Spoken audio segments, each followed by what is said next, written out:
สุขเสมอมันคือเก่าค่ะพี่น้องปองไปเมื่อนี้กลับมาพอกับออนนี่นิวซีแลนด์อีกเหมือนเดิมคือเก่าเนาะค่ะเนาะเมื่อนี้กะสิพาลงสวนคือเก่าก่อนสิพาลงสวนว่าไปเฮ็ดอีหยังก็จะเริ่าลืมมาให้กำลังแรงใจออนนี่เลยค่ะเด้อเริ่มมากดไลค์กดแชร์กด Subscribe กดกระดิ่งติ๊งให้ออนนี่เด้อค่ะเด้อเพื่อเป็นกำลังแรงใจให้ออนนี่ทำคลิปดีๆให้พี่น้องป้องไปได้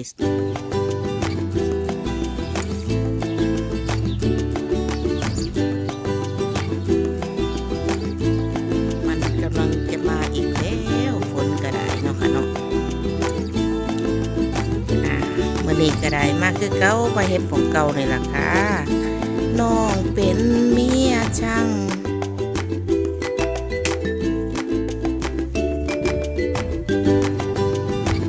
มาลงมาซ่อมแซมบ้านอีกเก่าเนาะค่ะเนาะ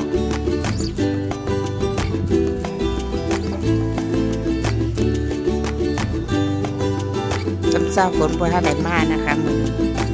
กะพาลงมาเบิ่งบรรยากาศแบบเป็นเศร้าเมื่อวานนี่กะฝนตกแต่เศร้าแต่ว่ามื้อนี้ก็เห็นแสงแดดก่อนฝนสิลงมาอยู่เนาะค่ะเนาะเลยเอาอยู่บรรยากาศความเป็นจริงมาให้เบิ่งกันเนาะ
อนนี้เลยเด้อ